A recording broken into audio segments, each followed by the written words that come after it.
Good morning. A little bit of a late start this morning. I always say that things happen at the time and moment as they're supposed to happen. Good morning, my name is Brandon Culpepper. Thanks for tuning in to a Billionaires Cup of Tea, where we bring you positive happenings both locally, nationally, and around the world. With a big shout out cup of tea to start the morning off goes to Pep Nation Sports Leadership Camps, all the staff and partners that we work with, both at the University of Minnesota, University of Wisconsin-Milwaukee, University of Marquette University, Cardinal Stritch, Alverno, MATC, Wisconsin Lutheran College, Carroll College, all the universities locally that we work with here in the city of Milwaukee that allow us to serve Milwaukee public schools, charter schools, and community-based organizations locally, nationally, and around the world. We thank you. It's because of you and your efforts that we're able to serve thousands of kids worldwide.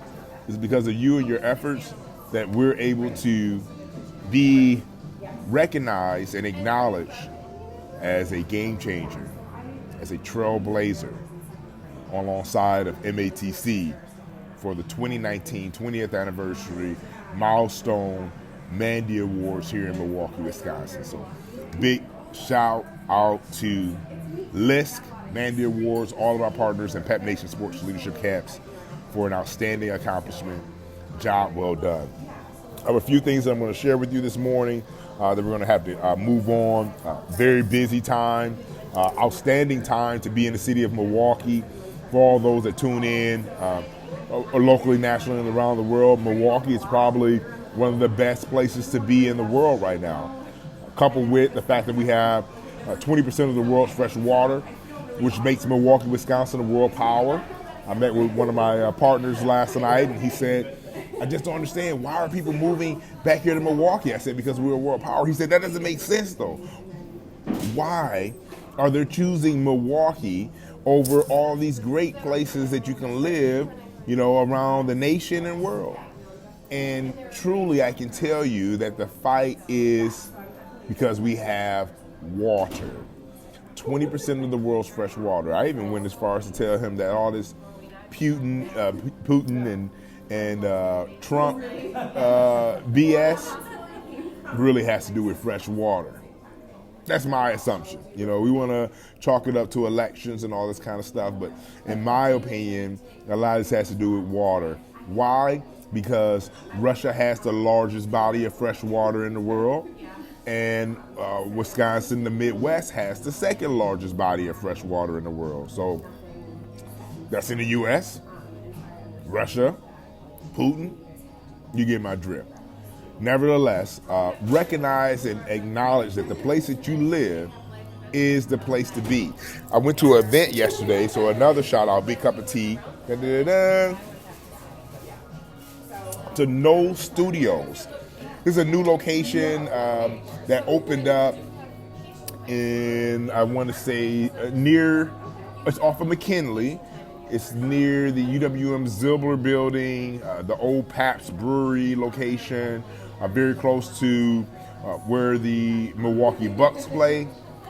And I went to this event last night at this No Studio space, and it was fantastic. I mean, to see where the space was and where it is today, really shows the transformation that can happen in any life, any building, any space. There's always opportunity for change and positive change. And I saw that display yesterday at No Studios. So again, big shout out to No Studios. Big shout out to Northwestern Mutual for putting on a tech networking event yesterday that supports Pep Nation and our opportunity to expose young people to the jobs and careers that exist both locally, nationally, and around the world in tech, food and beverage, water, as well as power and energy.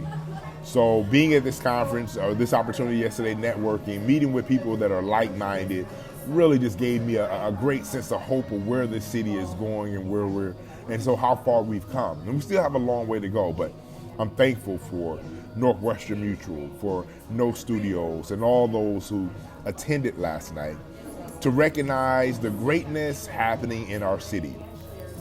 One of the speakers got up and spoke, and he said, the people that say bad stuff about Milwaukee are one or two people. They're described in two ways. They've either never been to this great city or they've never left. And that's the truth.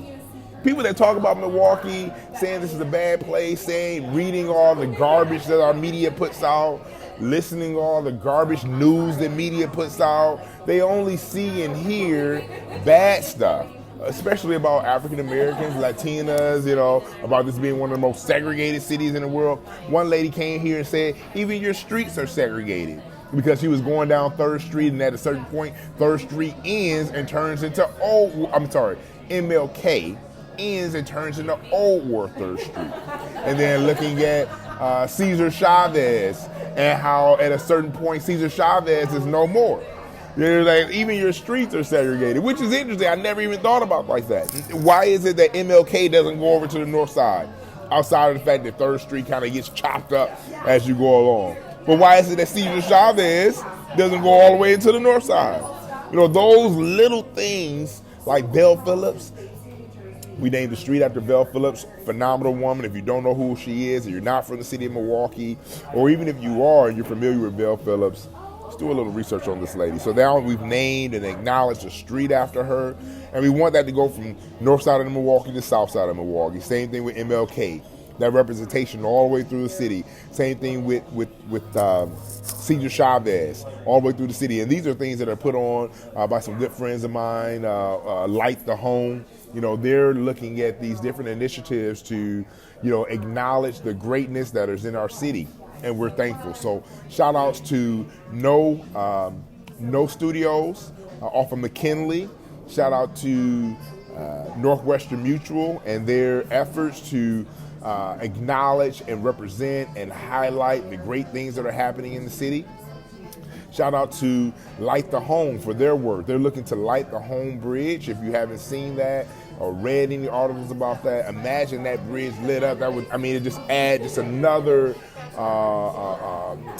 piece of brilliance to this beautiful landscape that we have here in the city of Milwaukee, with the water, the trees, the farmland. We have it all in this city. And 20% of the world's fresh water, don't forget that. So shout out to those guys, big cup of tea. We got a lot of stuff going on. So unfortunately, my posts won't be as elaborate as they were in the beginning, because we're closing the year out. A lot of partners, locally and internationally, that we're working with to bring into the mix and get involved. But please tune in Wednesdays as we do the Wednesday recaps. We're a couple weeks behind there, but I want to make sure when I'm posting these things, when our team is posting it, that we're giving a full understanding of the breadth of knowledge and of the city, of partners, of organizations that are all on the same page, or at least attempting to be, or speaking the language that it takes to move in that right direction. And then we want to be that conduit that can say, hey, Northwestern Mutual, you want tech? Okay, come alongside of us. We have kids for tech.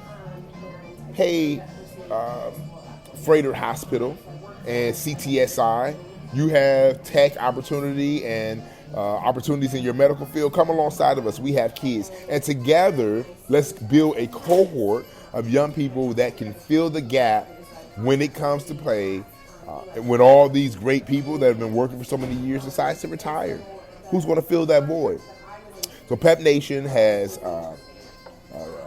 for the last 4 years, been working to develop this platform, Pep Nation Workforce Development. We've also added to that a new company, Industry Solutions Corporation, where we will be spearheading a lot of these initiatives to bring them together. A lot of people have workforce, and just like all the other businesses here in Milwaukee, nonprofit, heartfelt organizations, they're all working in their own silos. So let's bring them together. You want to do workforce, let's all come together and let's serve 1,000 young people, 10,000 young people, and get them in jobs, get them placed. We will be a difference maker, game changer, and create a platform or a methodology that can be used all over the world. I told you many weeks ago, if you can make it here in the city of Milwaukee, you can make it anywhere in the world. I have no problems in New York, no problems in Chicago, no problems in Dubai, no problems in Scotland, no problems in France. I don't have any problems in Milwaukee either. It's just tough to navigate this market. So if you're looking for a challenge, move here. If you're looking for opportunity, move here. Okay, big shout out, big cup of tea to the city of Milwaukee and all their efforts. A couple articles for you. This was brought up by the young man from Northwestern Mutual, and I read this article and I kept it. And the article was from, I want to say, the early part of November 19th, 2018. Let's show you a picture of it. I'm sure you all are familiar with that photo. Okay, this is from USA Today magazine. Let me read this to you, though, before we get off today. There's one more thing I want to read to you. As you see, I'm reading papers every day: New York Times, Journal Sentinel, USA Today, Wall Street Journal. Doing my best to find these great opportunities that exist. Not just for me locally, but for you nationally, internationally, and whatever market we're in. I want to promote. Another cool thing that I want to share with you that is in the USA Today paper that I encourage you to look at is this piece here. So if you go to, it's called 50 States. This one here is from November 19th from the same paper. But if you scroll down here, it's going to give you every state and things that's happening in those states. So when you're saying, I want to move to Milwaukee, I want to move to Wisconsin, I should say, or I want to move to Oakland, Oregon, Pennsylvania, I want to move to South Carolina, South Dakota, Tennessee, Texas, Utah, Mississippi, Illinois, Indiana, Colorado, California, etc. You can go here to USA Today and learn a little something about them each and every day. What's happening in these places to entrepreneur, and you can do the same. So I'm going to read this article, then I really need to get out of here. The day is halfway gone. It's after 10 o'clock. So this is the pictures that I just showed you. I'm only going to do one article today. I am going to remind you now, and when I get off the phone, check out the opportunity zones. Also, if you're here in the city of Milwaukee, I want you to check out the Business Journal. I told you guys many years ago that Milwaukee is turning into New York City, and I believe that wholeheartedly. Check this out. So before I read this article, I just got to read this briefly for you. You do your own research. People are going to take advantage of this stuff, and if you're not taking advantage, if you're not aware, then you're going to get lifted by the tide, no pun intended, and washed away. It just so happens we got 20% of the world's fresh water, and you're getting lifted and washed away. That's what's going to happen. So in the Business Times, this came out this week. This came out December 7th, 2018 at 1:32 p.m. Business Time Milwaukee business news. Group seeking $1.4 billion for private commuter rail project. Most of the funds would be used for real estate development. Okay, we're talking about opportunity zones. Say it with me. Opportunity zones. Okay, $1.4 billion project. Look at this. A New York capital raising firm is helping a Wisconsin company attempt to raise more than $1.4 billion to support a private commuter rail project in Metro Milwaukee along the related real estate development. The project, by Transit Innovation LLC, would use existing freight lines that we have, like at, A.O. Smith, the former A.O. Smith campus off of 27th and Hopkins. The project Transit Innovation LLC would use existing freight lines to create a commuter system called E-Way. The company says it would build 21 new stations and use 2 existing ones along 55 miles of track across Milwaukee and Waukesha counties. Bombardier Transportation would serve as a rail operator, provide technical expertise, and negotiate rail access leases with Union Pacific and Canadian Pacific Railroads, according to the investor presentations. Most of the capital, around 70%, would actually be used for real estate development near the stations. Transit Innovation says developments would include market rate housing, multifamily, retail, office, training facilities, mixed use, and manufacturing. The group estimates 7,000 units of new multifamily housing would be constructed. Transit Innovation, which was created in 2017 and registered to a Brookfield address, is working with New York-based Castle Placement LLC to raise the funds. The investor presentation estimates $571 million will come from real estate investors, $300 million will come from rail investors, $35 million from partners and local private equity, and $550 million from construction loans. That's what they call a capital stack in development. The company includes two entities, Milwaukee Passenger Rail Co. and Rail Operations and Transit Oriented Development LLC for real estate activities. The management behind the firm includes Brian Klesman, a chief executive officer, Greg Duggan as president, Antonio Riley as transit oriented development member, and Ken Binka, a comptroller. Klesman is described in investor documents as having 34 years experience in master planning and real estate development throughout the country. He has built more than $100 million in mixed use and hotel developments throughout Wisconsin, the presentation says. Doug Dugan is a founding member of WESA Incorporated, a worldwide power and water marketing, engineering, and construction consortium, and Webb International, a private equity firm specializing in funding and coordination of infrastructure projects. Rowley is a former state assemblyman and was Midwest Regional Administrator for U.S. Department of Housing and Urban Development, Chicago Region Office from 2010 through January 2017.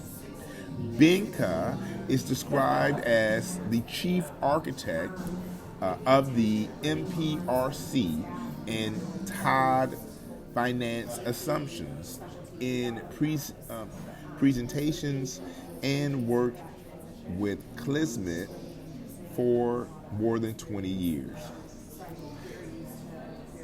Let me show you this picture for one. Hopefully you can see it. Now, have you ever been to New York City? And the fact that this actually says they're working with partners in New York, that looks like the Metro app. When you're looking at Metro, we have a lot of commercial industrial lines here in the city of Milwaukee. This looks like the Metro line. Things like this connect the north side, south side, Waukesha, Lake. I mean, it connects us all. It distributes power and money across our entire city. It's a $1.4 billion project. I cannot imagine that some of this funding is not going to be related directly or indirectly to opportunity zones.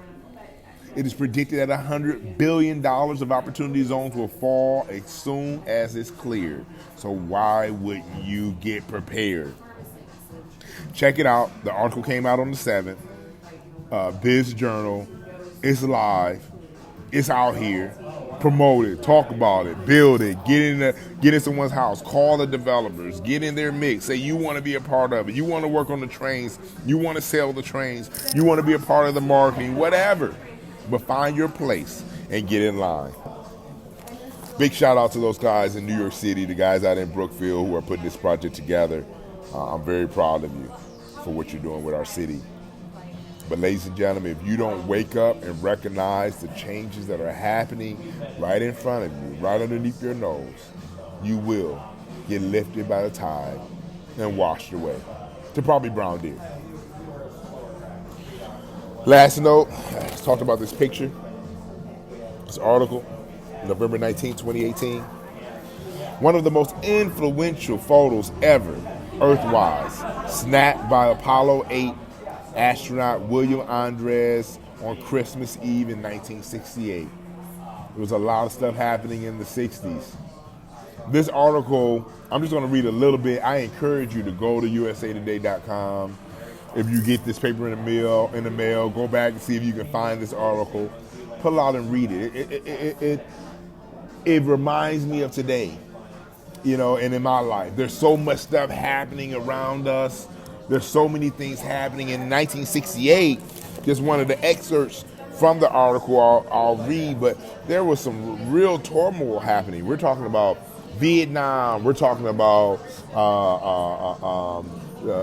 war on drugs. We're talking about racism at the highest. We're talking about freedom. We're talking about Martin Luther King. We're talking about J.F. Kennedy. We're talking about all this stuff that is percolating in our nation. And when Apollo 8 took this picture, it allowed the people in the world to recognize that we are united as one. We are just a small piece, and all of the negativity that is happening around us is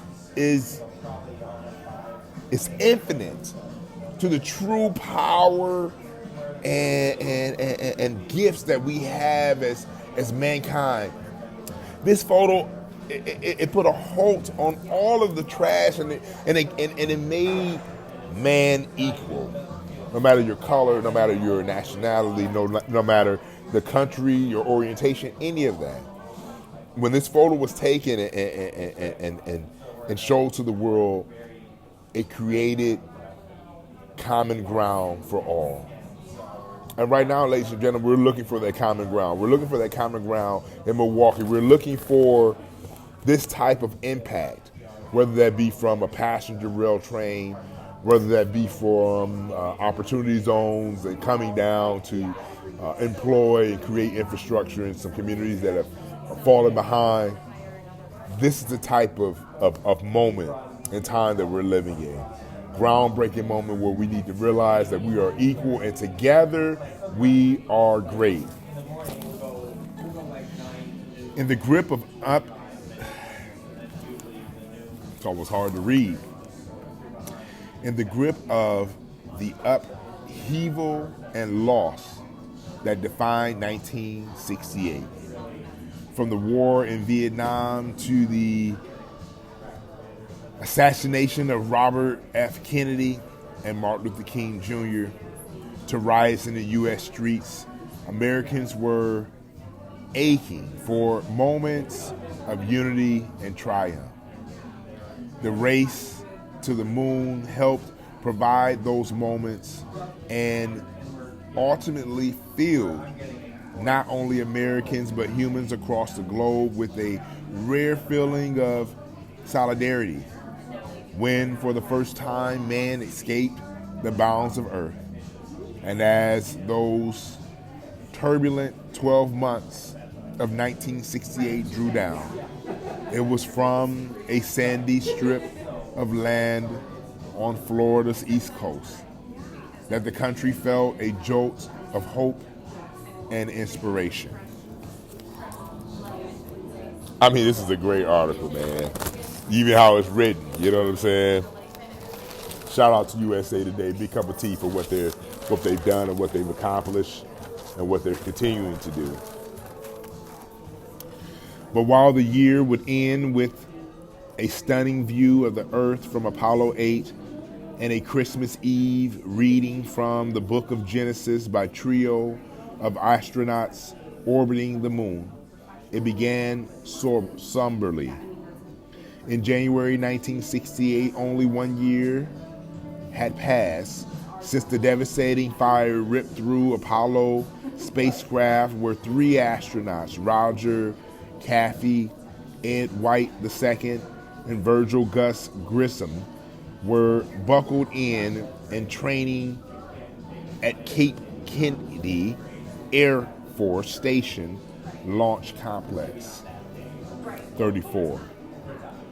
Morale was still low in Brevard County, recalled John Tribe, former chief engineer for Boeing at Kennedy Space Center. We just lost 3 of our friends, which should never have happened, said Tribe, whose career spanned from the Mercury year through the shuttle program. But we kept working. Okay, that's it. No matter what, no matter how tough it was, no matter how devastating the defeat, we kept working. In some ways, the tragedy of Apollo 1 galvanized NASA and the space community to fulfill President John F. Kennedy's 1961 challenge to land a man on the moon before the end of the decade. Achieving that goal would not only give America a much-needed boost against the Soviets, but also give more Americans an education and benefits here on Earth and on space flights. So we needed to know that this was okay for us to spend all this money to fly into space. And here's the next paragraph so you can know. We're talking about 1961 through 1968. The effort to meet Kennedy's moon call became one of the largest, most complex and expensive engineering endeavors ever, involving 390,000 Americans and $25 billion. Ladies and gentlemen, we're talking about the 1960s. 390,000 people were working for NASA to do what the president asked us to do. $25 billion was spent in 1960s. I got to swallow on that. You understand me? The first tangible success came 22 months after Apollo 1. 22 months, almost 2 years after the first devastating explosion. They came right back and said, we're not going to stop working. We're right back here. We're right in the mix. Here we go. It's time to go. So the first tangible success came 22 months after the Apollo 1 fire, when Apollo 7 launched on October 17, 1968, from Cape Kennedy. That first crew Apollo space mission carrying NASA astronauts Wally Schirra, Don Ezel, and Walt Cunningham offered the first live TV broadcast of Americans from space, drawing worldwide audiences. Apollo 7 was the great success, and that flowed over to us, Tribe said. The program was moving again, and for those working it, the moon effort required almost full immersion. By anyone's count, the work hours leading up to Apollo 8 mission, a mission that launched December 21st, 1968. So October, December. So they had their first success October 11, 1968. And then 3 months later, December 21st, 1968, they said, let's do it again. We were successful, let's do it again. So this man that works here, the principal engineer, said that the time was grueling to pull this off. He said 50 to 60 plus working weeks wasn't unusual, said Charlie Mars, a NASA power and sequential system engineer when hired in 1965. We really didn't complain.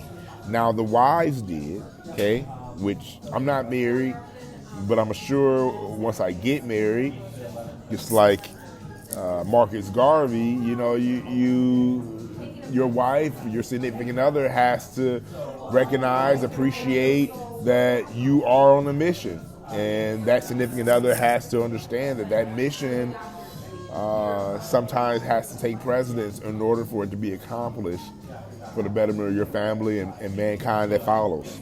I'm gonna read a little more, then I'm gonna move on. But I just want you to hear how hard these men and women work. It said the wives, the families took the brunt of the pain. And there were times we just didn't come home at all. We spent day and night sleeping on our desks, bringing in pillows, sleeping somewhere where maybe you could find a couch in your boss's office. Mars said he and others were so focused on the mission, they were almost ignorant to what was going on, the unrest of the world, he said. John Tribe was 32 that year, married with 2 children. Getting home in time to help the children bathe with their homework and tucked into bed was a rarity, he said. The Vietnam War, the fight for gender and racial equality and equal pay for equal work, unrest in the streets. Those of us working on Apollo didn't see a lot of it. We were very focused, concentrating on our jobs, said Tribe, whose first marriage crumbled during the pressure of Apollo years. This was our life, married to Apollo program. You catch the evening news and be like, oh my God, what started that? And you play catch up. The Apollo 8 mission with astronauts Frank Borman, Jim Lovell, and William Anders was defining in that it proved that landing on the moon was within reach. The 6-day, 3-hour, and 42-second mission saw astronaut orbit the moon 10 times. For the first time, astronauts viewed the dark side of the moon. Just over 6 months later, Neil Armstrong stepped out of the Eagle and made his first one giant leap for mankind. Apollo 8, like the other Apollo missions and the Gemini and Mercury before that, helped get America there. But Apollo 8 also gave all humans, not just Americans, a new view of planet Earth and perhaps our shared humanity in the waning days of a year torn by man-made tensions.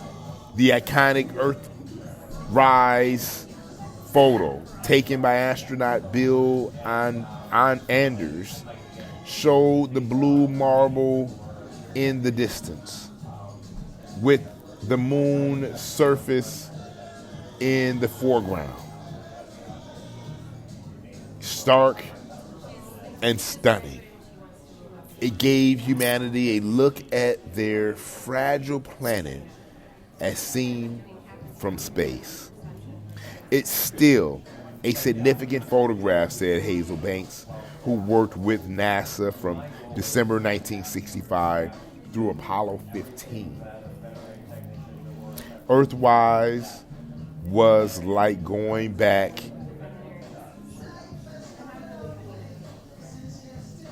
to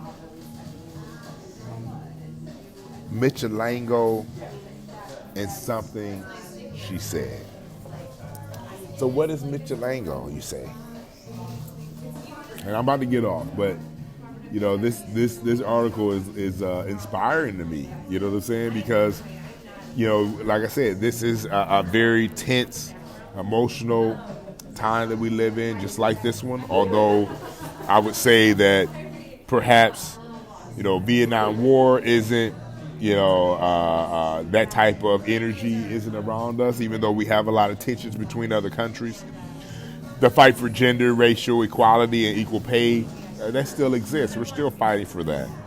And the unrest in the streets, well, 2016, we had a riot here in the city of Milwaukee. You know, in Vegas, a guy opened fire and killed a bunch of people. In California, you know, a guy opened fire, killed a lot of people. There was murder in the synagogues, etc. So there's still a lot of unrest in the streets. Just not the same, but paralleled in many respects. So I just want to before I get off here, this astronaut, this engineer said that the Earthwise photo that was like going back to Mitchell.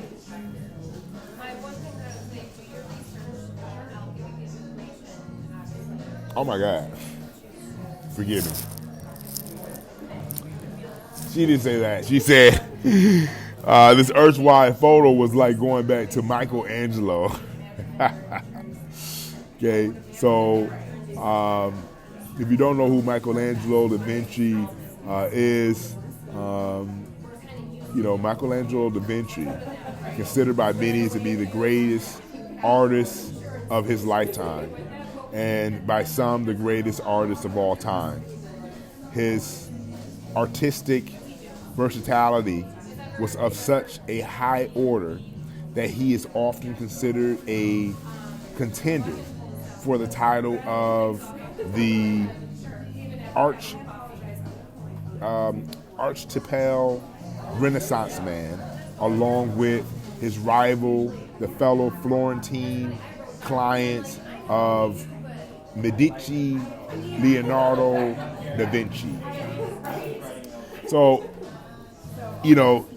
basically what she was saying, when looking at this photo, it gives you the same feeling as that of looking at a photo or design or something of Michelangelo during the time of Michelangelo, which most people probably didn't understand him. They probably couldn't conceive or appreciate what he was putting out. And this picture did the same thing, but because his work was so beautiful and so captivating, it put everyone on an even par. Whether you had money or whether you didn't, your mind was still, your endorphins were still dropping, trying to understand the magnificent art that Michelangelo presented and Da Vinci presented. And it's the same thing here. They're saying this picture, Earthwise, gave that same feeling of common ground for everyone. The same feeling of unity, of one. The last paragraph on this page says, when she says brings you back to Michelangelo's time or something like that, and I just pulled up Michelangelo and described who he is in Da Vinci, the last paragraph says, it leaves you speechless. It's priceless. It's breathless. We really are part of a universe that is much different to us, and maybe this will help us realize it too, that together we are great, and there is no difference between us all. We are all people. The complexion that you see is melanin in my skin. If you consider yourself white or Caucasian and you have freckles, imagine your entire body covered in your freckles, and you will be a dark-skinned individual with straight hair. Yeah, that's all I got for you guys. I got to get out of here. A lot of work to be done. You have an outstanding week. Today is Tuesday, December 11th, 2018. And thanks for tuning in to another episode of A Billionaire's Cup of Tea. I'm Brandon Culpepper. I'll see you tomorrow for Hump Day. Brief introduction, and you'll get a full synopsis of a work day of a billionaire. Peace.